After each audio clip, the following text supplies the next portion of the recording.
This time around, PVpStejos is going to have to mix up what he wants to bring to the table. Yeah, and remember the #1 priority champion that we may actually start to see in this champion select. We mentioned it in the last, but even more so now as we have a sample size, is Rakan.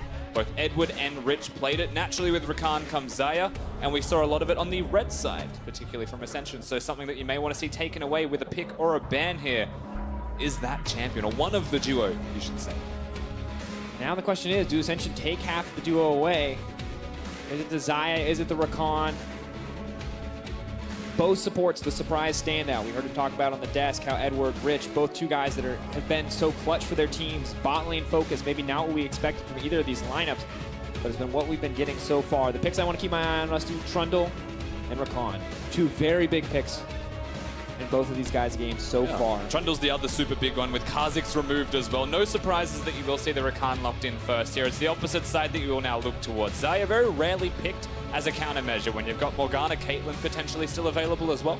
That may be the place that you start to look towards. Rockky was a very good Gnar also, so they can actually late pick him on red side. Xayah and Caitlyn, this is the first game that they've both been available. The question is, which one do Ascension Gaming want to take? They've got their pick of the litter.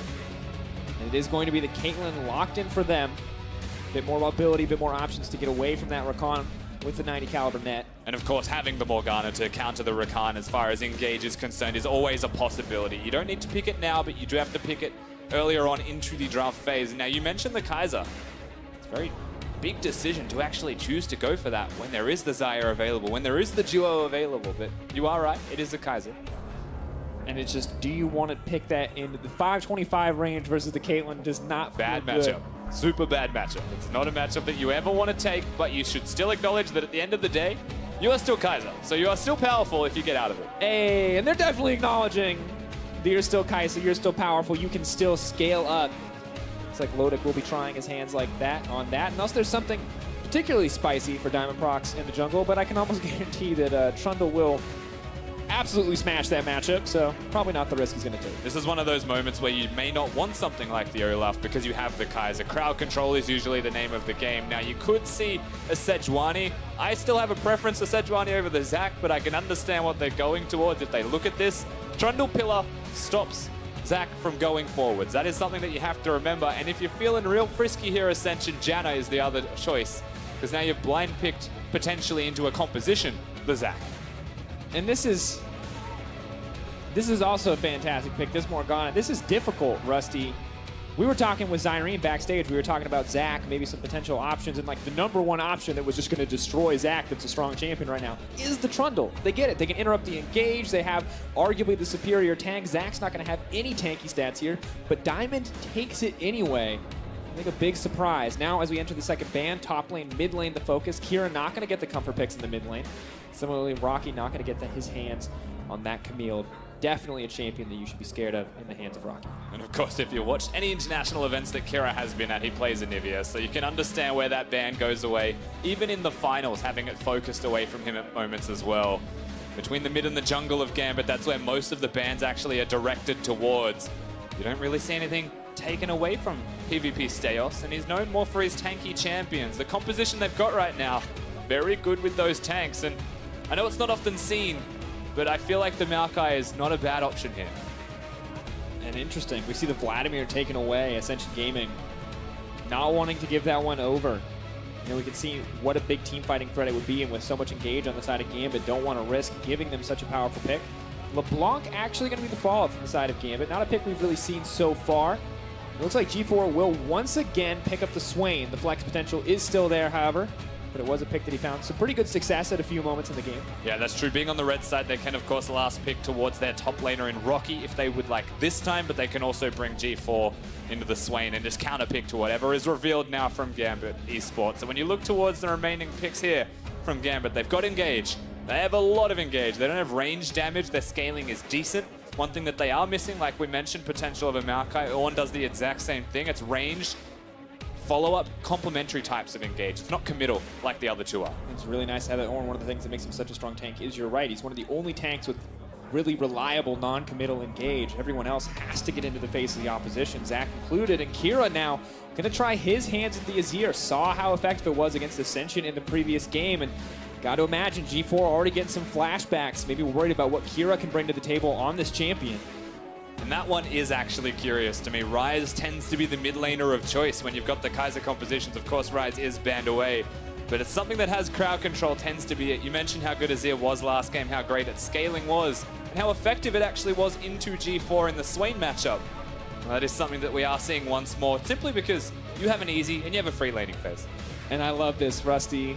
You've got the late game carry from Caitlyn. It's there. You've got Swain as well, up against the Kai'Sa and the Azir. Everybody else just there to support that team fight, just there to make stuff happen. And both of these lineups, Ascension last game showing what they could do in late game team fights. We know Gambit for a lot of their late game team fighting in their own region, dominating the opposition. I'm a little worried it's going to be too aggressive in the early game and someone's going to get too big of a lead. We're not going to get to see those really close late game fights. It's entirely possible. At the same time, Ascension was solid through their laning phase. They tried to extend the lanes for as long as they possibly could as well. They want skirmishes, and the one thing that you might have said is a weakness through their draft, I would say has actually been shot up. The first thing is the late game scaling that a Caitlyn can now provide. They've got a composition to empower that Caitlyn as well. The Trundle in the jungle role actually has a decent jungle matchup as well. He's not the Olaf that can get caught out of position and cause some mismatches when fights do break out. We saw Intreso, even with that jungle advantage that he built up in the previous game, not able to make it amount to a whole lot. Maybe it will be a different story this time on the Trundle. See what he can bring to the table, and if he opts for that early Zeke's, pairing that with the Caitlyn, definitely some team fighting potency on both lineups. Yeah, starts to scale up just that little bit quicker when you've got the Zeke's available. When you've got the Trundle available, it's not a hard, dedicated support, but it is something that can still empower your composition. And that is the name of the game right now. It's the bottom lane. It's can they influence the bottom lane at all? That is where the snowball starts. Here we go, ladies and gentlemen. Gambit Esports versus Ascension Gaming. Third game of the day. Can Ascension find their first win, and can Gambit move up to 2-0 in the group?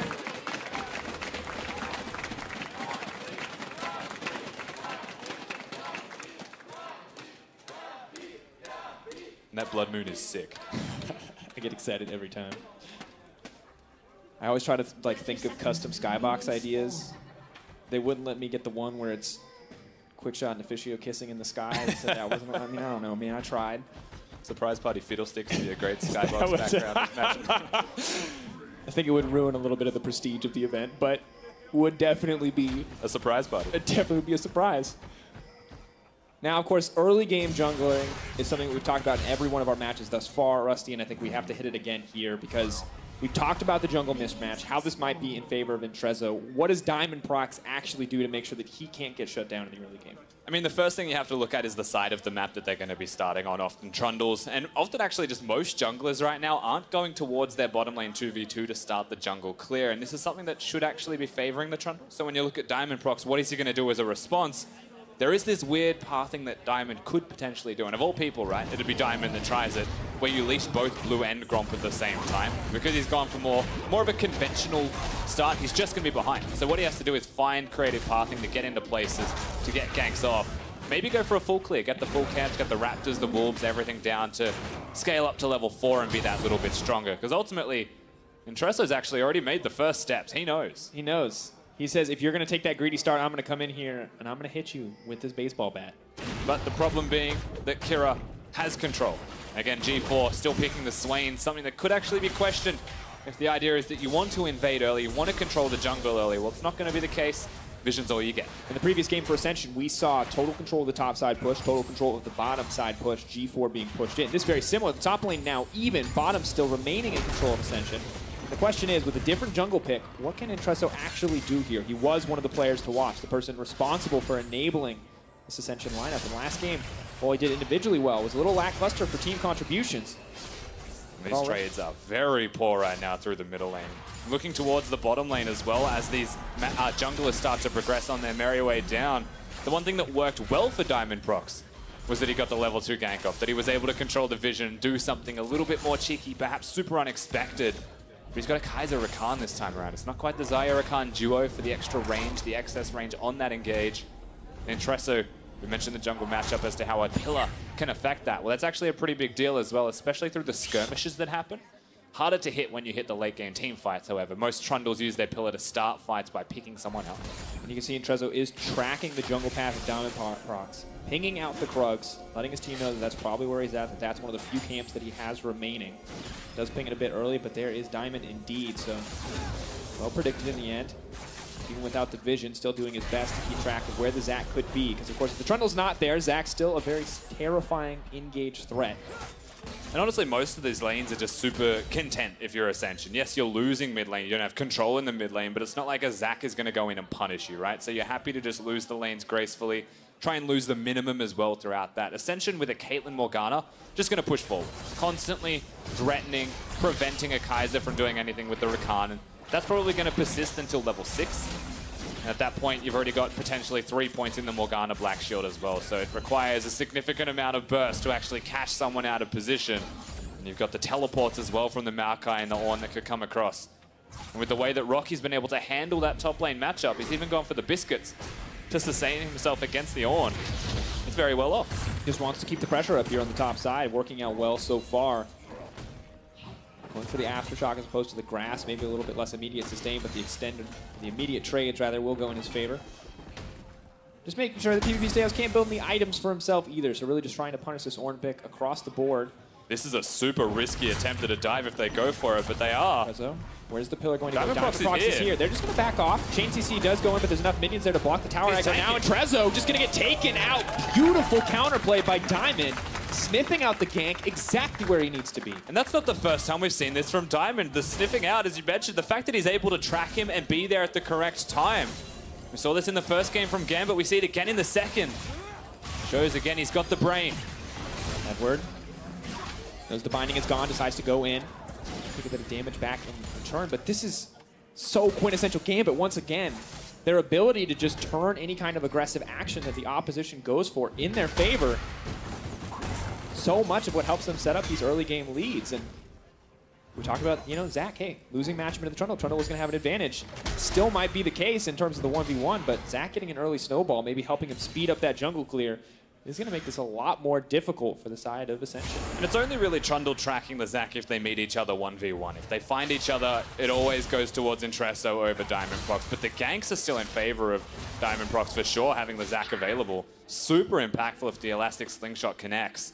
And if it's just given to him on a silver platter, I think you would take that. And this is where, oh, this is a bit awkward. Diamond debating his next course of action. He's just going to... He didn't even hit the Scryer's Orb. I don't think he wanted to reveal his position by doing that. Has now done it by hitting that Scryer's Bloom, so potentially would have wanted to hit it, but doesn't want to risk getting caught out as G4 clearly with mid priority at this point in the game. A little bit of a different story than what we saw in the previous matchup. Say I'm much more comfortable in this matchup clearly. Is Kira willing to take the back foot here? The push does come in for G4. Of course, Kira yet to back, so a bit tough. I think one of the most important things that we have to look at here, moving forwards for the side of Ascension, is that it's a Caitlyn composition ultimately. So we spoke towards how good they are when they hit the late game team fighting compared to what they were before. It's actually, hang on. G4 is going to immediately get pushed back. That's the Emperor's Divide. Does have the flash available, but just trading alt cooldown for alt cooldown. A pretty big win there for G4. Has control of the lane. There's no resources available for Kira. Doesn't have the teleport. So he actually just loses all control, all semblance of control in that middle lane. He's left to lose, and Diamond even there now to ensure that he's safe. But back to the Caitlyn point. No one fight, please, for like 20 seconds. Lloyd's a siege composition. Caitlyn's a big part of the siege composition success as well. So if you are the jungler of Ascension, even the teleport from the top lane, even G4 when he has his teleport available as well, you bring it bottom, you break the structures. That is how you open up the game for yourself. That's how you give yourself the mid-game strength. Ultimately give yourself a gold lead to win the game. And at this point in the game, we just have to... Lodik has no wave there. Edward cannot help with that issue whatsoever. And Zac, very similar story. And if a Trundle does show up, you just don't have the engage options. You really need to stop this sort of siege. For now, though, Lodik and Edward doing a good job of not letting that wave hit their tower. See how they keep that out, as it may just be a rinse and repeat for Intreso. PVpStejos running for his life. Pillar is going to come out. Ulti available for Intreso, but they're not going to pull the trigger. They don't know where Diamondprox is, and they don't want to take the risk one more time. Walked out full well there, Intreso, of course, knowing that there was going to be 2 control wards in the bush. Just perhaps an opportunity, but in the end, not the kill. The blue buff had also just spawned, so that could have been a place where he was expecting Diamondprox to be. Perhaps draw the pressure, delay the blue buff even. Now they're going to go from coast to coast if you're Intreso in this instance, because your own blue buff is available, and G4 will be crying out for assistance. Do a push here in the mid lane just to try to get the priority. Make sure they can't secure the blue, take vision control of this area. Diamondprox heading down, he can clear his red, or he can maybe come to contest some of the vision being placement. But Ascension not confident enough to go for any greater advantage with Dragon, so it will just be the blue buff donated as predicted, Rusty, over to G4. It does also force the passivity of the bottom lane of Lodik and Edward as well. They don't have any vision in the river. They had to place it just then as the control ward goes down, and now they know that it's safe. There's good timing, actually. If they wanted to bring Diamondprox over, perhaps go for another counter gank. They've got 2 control wards set up for it, and you know that Intreso is trying to control vision as his primary. There goes Edward, the immediate engage. Immediately Camille with the follow-up, looking to land a few more shots, trying to get the passive burning down, but Lloyd is on the outskirts. Rich is still making out. Intreso is there for the backup. Akira is off to the side. What are they actually going to be able to do? Out comes the Ornn engage. Black Shield goes in, but Rich will still get taken down. Flash forward from Lloyd, trying to back it up. Kira in the middle of everything, pulled back. Diamondprox, a beautiful fight to kick it off. G4, though, is going to do so much damage. Now running for his life. Lodik making it out as well. So far, 2 for 1 in favor of Gambit.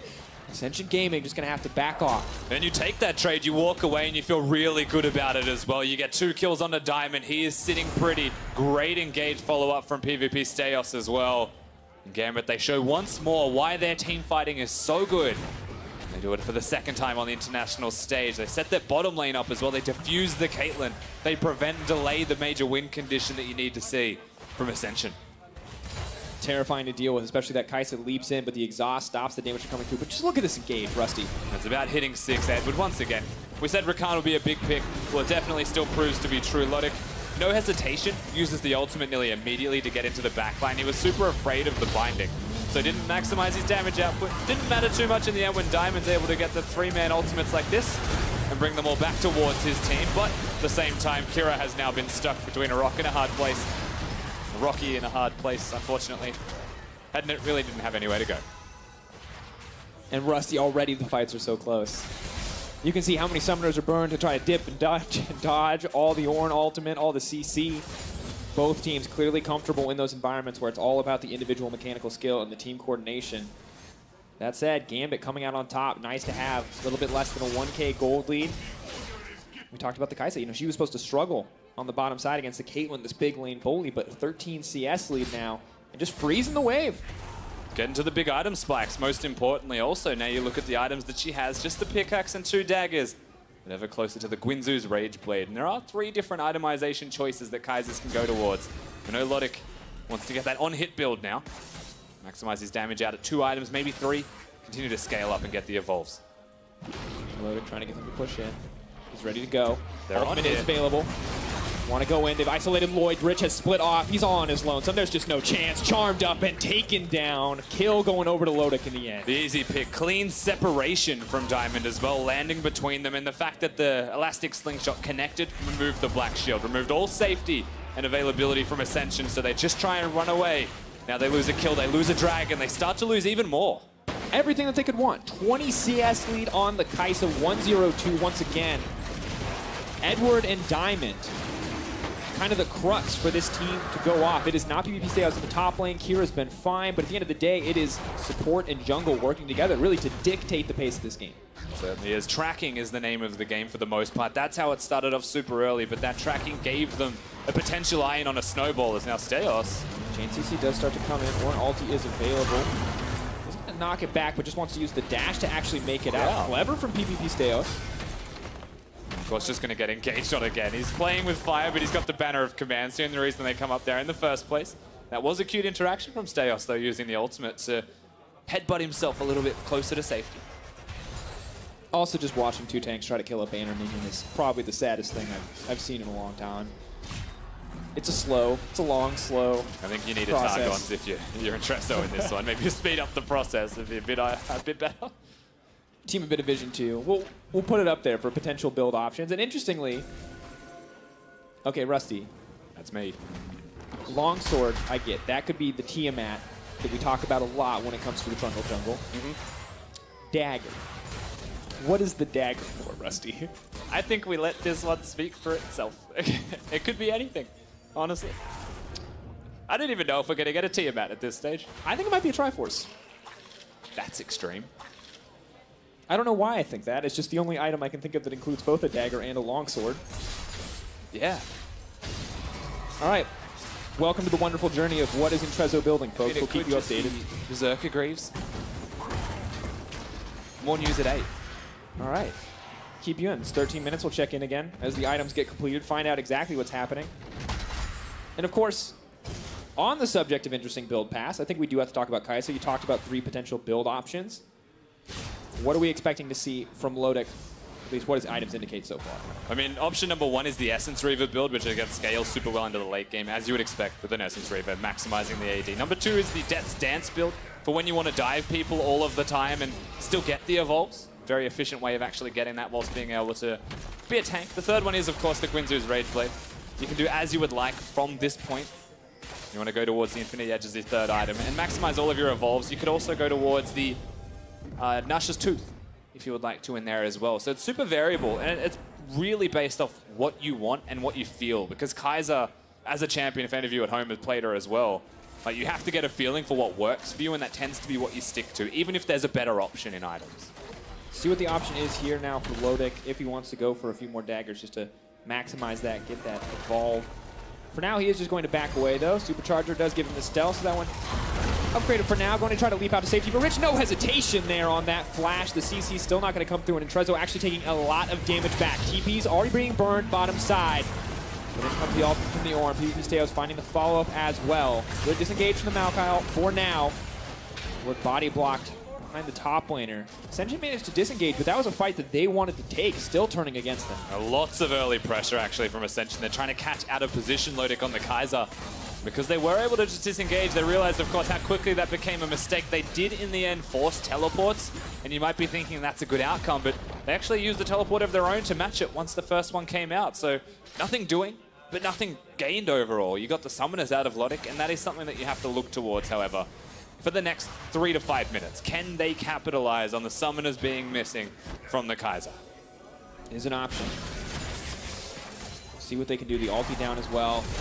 But now they're going to look for the follow-up. Immediately, Lodik does manage to step forward, trying to unleash as much as he can. Diamondprox in the middle of everything, not going to connect on the stretching strikes. Here comes the TP. Rich now backing off. Pillars there to disrupt. Lodik all on his lonesome. G4 ready, does manage to lock him down. Vision of Empire coming in clutch to close it out. Diamondprox now trying to run. G4 with the flash available. We know how he likes to play. No hesitation, but can't find the snare in the end. Now backing off. G4 still not hesitating to go under this tower. No black shield available means he's a bit more vulnerable. Maybe look for the Demon Flare. The slow not going to connect. Ascension just going to grab a tower in the meantime, but PVpStejos is in the mid lane trying to fire back. Even forcing the flash from the end there out of Kira. It's a big win from Ascension. The fact that they're able to pressure, have that presence in the bottom lane does wonders for them, and getting that turret first. We spoke towards the presence this team composition wants to have, and the major point they want to execute on, well, that is step 1. Unlock the Caitlyn. Now they can move forwards, and they can continue to try and pressure the rest of the map. Unfortunately, the only person who can really take down these Cannon minions reliably when they are empowered is the Caitlyn. Smite from Intreso along with a little bit of AD means he's also useful, but... Oh, and they're worth so much money, and now the turret's going to take them all.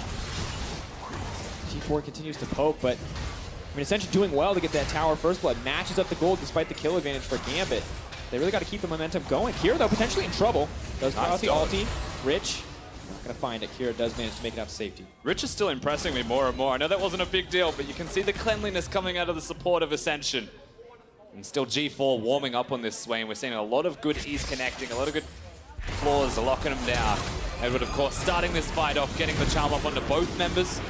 The Black Shield just a little bit late, but Diamondprox unfortunately missing the Q, not going to hit the arms, knock them all together. And then Trundle arriving.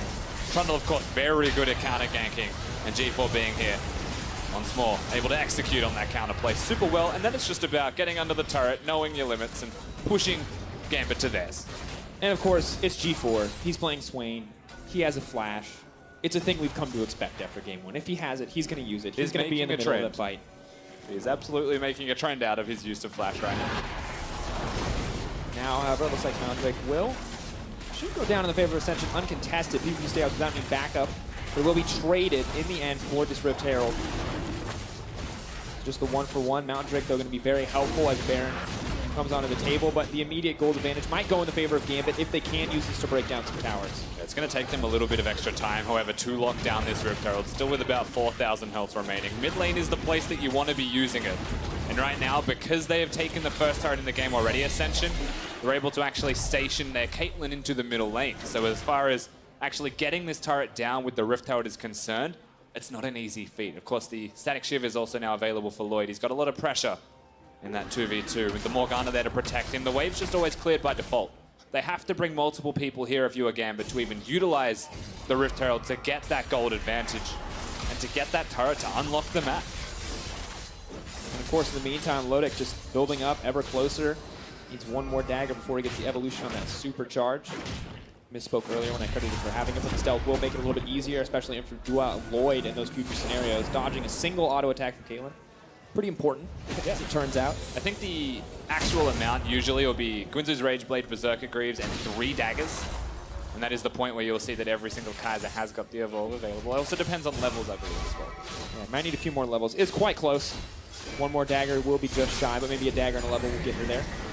For now, however, is the Rift Herald summoned. Diamondprox careful to make sure not to summon it in range of the enemies. It will be mid-tower getting broken. Yeah, they actually catch Ascension sending their AD carry to the side lane. G4 still going to remain in mid, so it gets the turret and they get a full health charge off onto the inner and mid lane. That is a significant amount of work done here by Gambit as a decision that Ascension made. And you can see that's what they get for trading the mountain for the Herald. It almost giving up 1k gold feels like giving away that tower. Maybe not what they wanted, but have to see. Maybe the mountain comes more valuable as we go further in the game. Maybe that will be the key for them to take a Baron. For now, however, it is Gambit who come out on top. And you can see they have control of the map right now, Rusty. Just look at how deep the vision is for Gambit into enemy territory. And Ascension just feel like they're playing so far back. Yeah, that vision is very nice to have. It should actually spot people before they finish the rotations. It's not deep enough to see when the rotations are being started, however.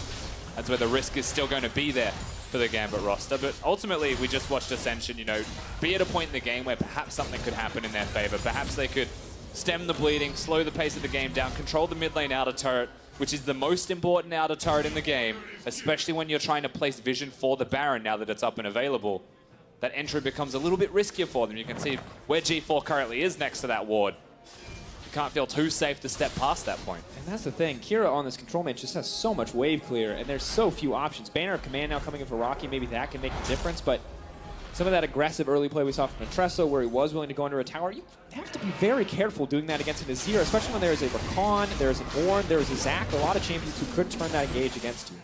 And we did mention this earlier, but when you actually have a lack of pick, let's say, from Gambit that is non-committal, it's a very difficult thing to execute on. So you've got the Ornn ultimate. That's about it. But Ornn is teleporting into the fight a little bit late. So what we are looking at right now between both teams is a Zac and Rakan that want to go forwards, and a Maokai or a Swain that's trying to be a little bit less committal. It's about all in versus in and out. There's a Zac, but we're not going to connect. They are going to be able to pull them back. Lodik's going to do so much damage in this fight because he is left untouched and uncontested. Intreso wants to do something, but he just can't do much at all. G4 wants to get it. Lodik trying to make his way out. He's just not fast enough. Kira, though, remaining untouched, but G4 just does not take damage either. Vision of Empire not going to connect. Diamondprox doing what he can, but the Black Shield coming in so clutch. Nice body block comes through. G4 proving that he is still super dangerous right now, but Lodik already being dead, Lloyd already being dead. Both AD carries are gone. There isn't a lot remaining that will be able to secure objectives, secure structures, and change the pace of the game currently. And meanwhile, Rusty, constant bloodbath fight on the top side. Going eye for an eye every time. Bot lane still just chilling, dude. This is... Every other game, I feel like we've had a little bit more of a dynamic top lane matchup. This time, it is the tank v tank is just come full circle. It's very nostalgic, Whose banner minion can be more effective? Because the champions can't kill each other. And I can't speak for you, but I hope it stays as nostalgic. Because watching it is an experience. I mean, the tank with the Ocean Drake just wins every time, sadly. I just think we need to add sound effects to them. Not us, but the champions. They're a bit more impactful.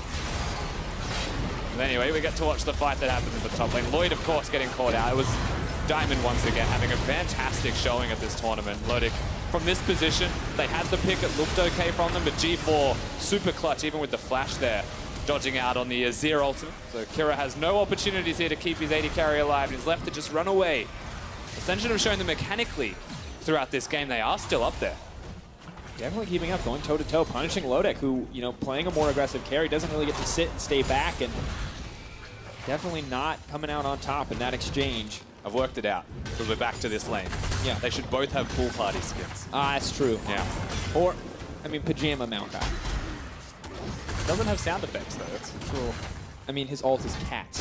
That's those true. Cats, Rusty. Yeah. The meowing. Oh, I love that skin. Always use that skin if you're a pro player and you're coming up. I will always support that skin. That is a matter of perspective. We're at a point in the game now, Drakos, where we're back to top lane, so I was Baron is a place that we should be looking at. Baron, very important. Teleport's also important. I wanted to troll you and just go back to top lane, but we can stop. Now, let's look at item spikes across the champions, because I think it's important to note who actually has an edge in the team fighting. We know Kira is going to scale better. He's on 2 items now. Is this enough of a break point for the something Azir? happened. PVpStejos is out of mana, though. Oh. Oh, there's teleport. TP now coming in. Out of mana. Can they interrupt the Maokai TP? No, he still manages to make it in. This might just be the pick that they need. Edward trying to find the disengage. Lodik trying to make his way out, but he will get locked up and taken down. 80 carry removed. Ascension with control on the top side. And oddly enough, you take that if you're Edward, because only your 80 carry goes down, but it feels like deja vu. The 80 carries are the only thing that needs to die. Kira on the opposite side, though, he'll get himself the mid lane inner turret, but that gives Ascension what they need. That gives them a window to push forwards. Look to the Baron. You want a tangible example. Jungler versus jungler, who can actually get the smite, but it's Lloyd who is the priority of Diamondprox, pulling them in, trying to start the team fight on his terms. Now pulling back, Lloyd uncontested on the backside. PVpStejos leaps into the middle of everything, but no one is there to back him up. G4, meanwhile, in the middle of 3 members, does get the ulti off, the flash forward. Immediately they're pulling back. Action on 2 sides, a completely split fight, but PVpStejos is isolated. He's trapped, and he is taken down. Advantage to Ascension. And there are tanks absolutely everywhere, but G4 is a tank that can also take you down. He's going to have to go back to base, however, does not have mana, so the Baron is just going to continue to stand. They're going to have to reset one more time. And actually, it gives Gambit an avenue to control the vision around here. But still, Ascension are fighting forwards. They're pushing up more and more. And if they continue to get these picks, things actually start to shift in their favor very quickly. I mean, exactly what they want. 2K gold lead, though, coming in for Gambit. 3 towers to 1, definitely still in control, but need to find more picks, and still so close. I mean, Ascension playing on the edge there. That TP was so close to being canceled. You could see the leap in coming in from PVpStejos. He wanted to interrupt it. We're at a point now, though, with big item spikes. Once again, when you look towards Lloyd on the Caitlyn, he'd been sitting at components for an Infinity Edge for an extended period of time, but now he's got it and Azir. So getting those extra kills, getting those extra picks, and that influx of gold is something that works wonders for them. It's a gold deficit, like you mentioned, but that deficit feels far less impactful right now, especially if you are Ascension. You may start looking once again. See what they can do with it. They can find a fight on their terms. Diamondprox forced out of the pit for now. Has the blast cone to get back in if he wants to contest.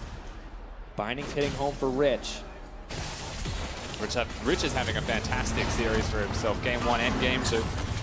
Right now he's gone for the Shirelia's Reverie, as is Morgana. Didn't choose to go for the Zhonya's approach. Of course, this is a very good item now to pick up as Morgana in the support role. AP and the Talisman. Yeah, happy to have the movement speed. Will really empower, especially G4. The aggressive flash user we know him to be. May not always have to use it if you can go extra fast. It is risky when you use Black Shield on your AD carry, however. Bottom side, though. Zac ready to collapse here. Looks like it may be the 2v1. 2 tanks, though, going up against the Swain. Will it end? Be what they want. Waiting for the ulti to expire. G4 is on the run. The rest of the team of Ascension going. He might just be able to take down a few more members. Now the ulti is gone. The healing is gone. G4 has the flash. May have to use it defensively. I think the first time of the day. The rest of the team not actually starting the Baron, though. So this is pretty solid from Gambit. They get the ulti, they get the flash. Until those are up, this is a really good position to be in. G4 now with the fancy feet trying to walk his way out of this one. Vortex does manage to go over the wall, but it's...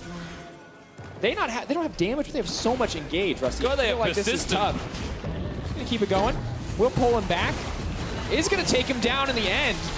The slowest fight of all time. And Ascension on the opposite side are trying to get things done. They're trying to push forwards, but they've been completely held at bay. And the rest of the Gambit roster, 3 people in the end up at bottom lane trying to take down G4. in the slowest, most gruesome, painful death that you've ever watched in League of Legends, because it took a minute to actually lock him down. They get it, there is no trade, and then they get an objective for it. So in the end, it is a good play from Gambit. A lot of Oceans today on the MSI playing stage. Here's Champion Ocean, Triple Ocean in the last game, Double Ocean this time around, and a little bit more regen for these tanky members. Now, check-in, I said we get it at 18 minutes, it's 28 minutes. Trundle build. It is the Trinity Force. There's no other item I can get the dagger and longsword. So Intreso wants to do damage. Kira might not be ready for how much damage this Trundle can do, but his soldiers are ready to push him away. Rich has and got that's the a speedy Rich. Kira, goodbye. Ascension now moving in. They managed to take out the mid laner. Pick after pick, single champions being traded on either side, but maybe this is finally the chance for Ascension to start a fight on their terms. Yeah, this is a great opportunity for them. They're not going to hit the Baron straight away, however. They want to continue to utilize the Morgana, utilize the Swain and the Trundle pillar to find those picks. Remember, this Trundle isn't super tanky. It is a Trinity Force in the end. At the mountain, Diamondprox channeling up, ready to go in, leaps immediately onto the back line. G4 with the ult, he does manage to pull in, but Lloyd is left all on his lonesome. Lodik in the middle of everything, wants to do a little bit more damage, but G4 is zoning as best he can. Lloyd is still alive, still free hitting. He's going to look to take down PVpStejos. One more, Diamondprox all in on the mid laner. Finally, G4 does manage to go down. Diamondprox will get procced with the passive. Lodik now running for his life. Edward doing what he can to protect it, but at the end of the day, Ascension coming out clutch in the fight. These fights are just so messy, though. There is no one really winning. We kill people, we disengage, we reset, we go again. And that is what is going to be the case one more time. Lloyd was still free hitting. He's definitely ramping up on this Caitlyn to be very powerful. At the same time, it just takes too long to kill these tanks. Lodik's doing damage. He's absolutely doing damage, but he's gone for the Death Stance third, which is a good choice to not die, but not to kill them. Rusty. A weird game. No, I love it. This game and the game before it, man, these close back and forth fights. I love the way Ascension play. Constantly on the edge, willing to take these risks, willing to start these fights. And Gambit on the opposite side just don't hesitate to go toe-to-toe. Oh, they're more than happy to go for it. Don't get me wrong, when I say it's a weird game, I do not mean it's a bad game. Oh, no, I agree with the weird is probably fair. I did watch a Zac and a Ornn and eventually a Rakan chase a Swain for, I think, a minute of game time. So I understand. For sure. Definitely not standard. That's the word we'll go for. But the picks everywhere on the map, you know, constantly starting these fights off as 4v4s.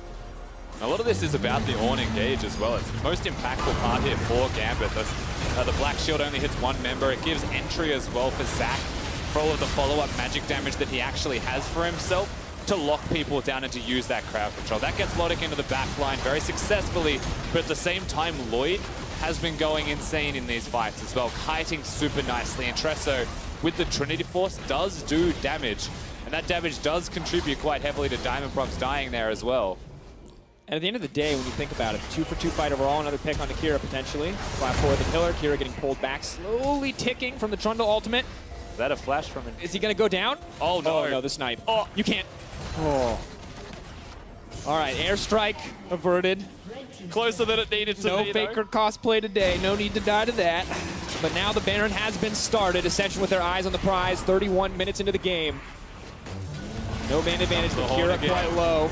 Once again, Ornn starting the fight off. That cooldown has been burned. No one is there to follow up. Trundle in the middle of everything has used his ulti as well, so Ornn going to get taken down quite quickly. Kaisa, will she get locked down? The CC is there and burned through. Lloyd strong enough now to bring it home. Kira with the low health bar. Can he get any more? Lloyd not going to hesitate. He flashed in one more time. This time he's going to get it. No mistakes, no remorse, not giving up after last game when it turned against him for flashing forward. He will once again come in clutch for this lineup. And fantastic stuff from Lloyd. They're still going forwards here, Ascension, looking for kills, but those two members are really hard to take down. It's about the push. They'll get themselves the turret, and they may even go back to the Baron after the successful fight. They've got plenty of time. The double Oceans, though. PVpStejos is going to be full health. He's ready to disrupt this. Ultimate, though, back up for the Trundle. He's ready to steal all those stats away. Lloyd going to heal up off the Honey Fruit. A nice spawn to have, but doesn't seem like either team can actually get the Baron. There's just no lifesteal from the Caitlyn, so hitting the Baron is just something that's going to hurt them quite a lot. Stejos may just be able to walk in here. Get taken out, is interrupting his attempt to leave. They are just going to cut through the tank, are going to take him down, but it has stalled the Baron for now. Kaisa is on the way. They have to be careful. They have to respect it. The kill's big. The kill is very big for stopping the Baron, like you mentioned. At the same time, it was a nice Trundle pillar that enabled that pick in the first place, preventing him from dashing to safety successfully. The Ornn does go down. Not a lot of resistances on him right now. Of course, wanting to scale up for his next item. That'll be a significantly higher amount of resistance against the Caitlyn. But we are at a point in this game, 32 odd minutes in, where the Caitlyn's items are large. Can carry pretty much by himself, and that's exactly what Ascension are looking towards for late game. TP now coming in. Caitlyn using the ulti early, trying to get these carries away from the fight. Xayah ready to go in a moment's notice. Diamond, can he take this one away? They're waiting. They've stopped focusing the Baron. They're just looking for the kills instead. Diamondprox in the middle of everything. G4 wants to go in. Kira trying to make his way out, but he gets taken down. Maybe too little, too late. Lodik now trying to throw out the DPS. Lloyd on the backside. Rich still alive, still protecting his 80 carry, and Rockky just about unkillable on the front line. Edward gets taken down. Ascension winning yet another fight. The Baron not in their sights quite yet. Maybe Lodik can turn it here. Is he going to get it? He has so much healing. He gets the double. Xayah is out of control in this game. Rockky cannot kill him. The death stance is too strong. Lodik with the moves, making it look easy in the end, playing on the edge of his seat, and Rockky now just has to run for his life. Don't think he's gonna make it out of this one. I cannot believe it, Gambit. The fight turns in their favor. And Lodik, the rookie of the team as well, coming into this game, super clutch, the death stance, the healing of the Xayah was honestly just insane. Back to the Baron now. The dance continues around the purple worm. But this time around, more people dead from Ascension than you would like. G4 is coming in. He's ready. I don't think he does enough damage to heal through the lifesteal of Lodik. We're going to have to find out. The tango continues, though. 4K health and getting lower. In comes the Trundle. They don't have a smite. If they keep doing this, Diamondprox is on the way. They can't continue to do this with a smite there. If they get in, and Intreso a little too desperate, though. They're just baiting.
Xayah is disgusting. Lodik is a fantastic player, but mean, you could just see. You can do the maths as well, right? I mean, you watch that game and you see Kira and you see they're clearly tunneled on the Azir. And I feel like a little bit was like last game, Azir was the problem. And then when we rewatched that fight, I thought it was Kira doing all that damage, but no. Nope. Oh no, sir. All of the procs, all of the percentage damage, the Rage Blade fully stacked. That's the thing, right? In a game with 1 million tanks available, we actually saw it in the LCK finals as well. We know how much damage a Xayah can do in a 4-tank style composition. The team that has the Xayah tends to be the one that wins that game.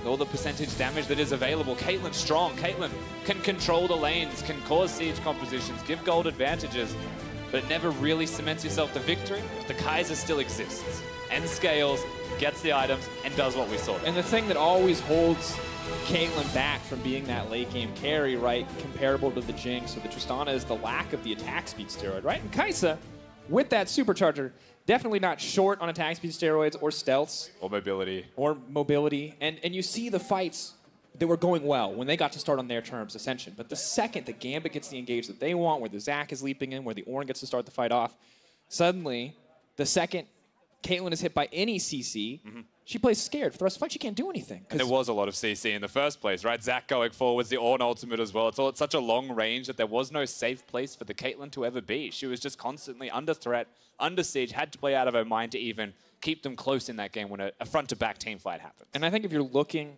in general, Xayah might want to be banned away. I think there may be some counterplay of shutting her down in the early game. But also, Rakan has been such a strong pick today. And we saw it taken away now from Rich. Yeah.